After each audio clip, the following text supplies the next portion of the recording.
Hello, तुम्हाला सगळ्यांना नमस्कार. आपल्या चॅनलवरती तुम्हा सगळ्यांचं पुन्हा एकदा स्वागत आहे.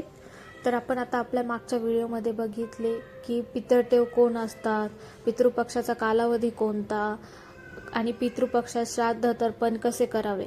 आणि आजच्या आपण व्हिडिओमध्ये बघूयात की सर्व पितृ अमावस्येला आपण कशी पूजा केली जाते, पितृपक्षाचा महाभारतातील जो कर्ण आहे त्याच्याशी काय संबंध आहे, त्याची पौराणिक एक कथा आहे ती आपण आजच्या व्हिडिओत बघणार आहे. त्यापूर्वी जर तुम्ही चॅनलवर नवीन असाल तर चॅनलला नक्की सबस्क्राईब करा.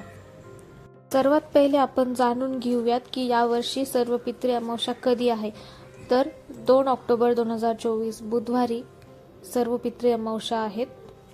आणि या अमावस्येला महालय अमावस्या, पितृ अमावस्या किंवा पितृपक्ष अमावस्या अशा अनेक नावांनी ओळखले जाते.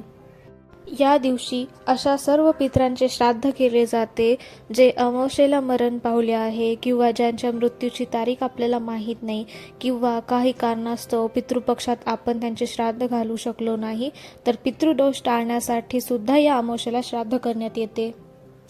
चला तर मग आपण आता जाणून घेऊया की पितृपक्षाच्या महाभारतातील कर्णाशी काय संबंध आहे आणि त्यामागील पौराणिक कथा काय आहे.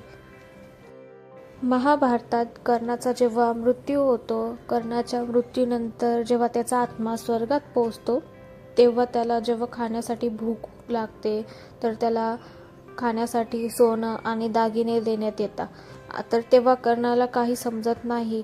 त्याच्या आत्म्याला प्रश्न पडतं की असं का. मग त्याने भगवान इंद्राला विचारले की मला जेव्हा भूक लागली तर मला अन्नाऐवजी सोनं का दिलं गेलं.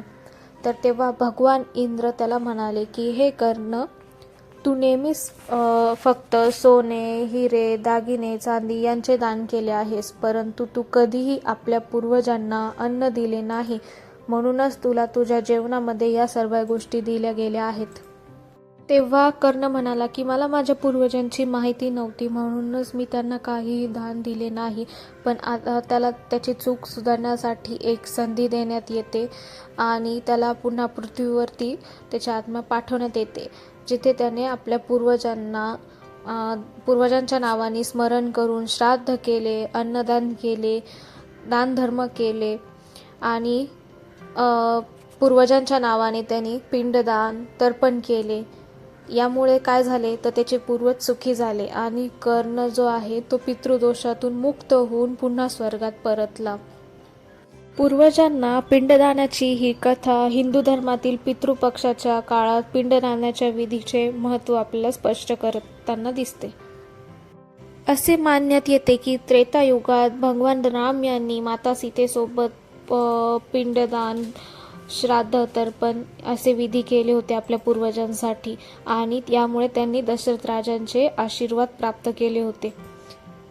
या सर्व गोष्टीवरून आपल्याला असं दिसून येते की पिंडदान, श्राद्ध, तर्पण यांना किती महत्त्व आहे आणि आपल्या पूर्वजांच्या आत्म्याला शांती मिळण्यासाठी हे दानधर्म करणं किती महत्त्वाचे आहे. आणि हे सर्व केल्यामुळे पितृ आनंदी होतात आणि आपल्याला आशीर्वाद देतात, ज्या आशीर्वादांमुळे आपल्या घरात सुखशांती मिळते. चला तर मग पुन्हा भेटूया आपण पुढच्या व्हिडिओमध्ये. Thank you for watching the video.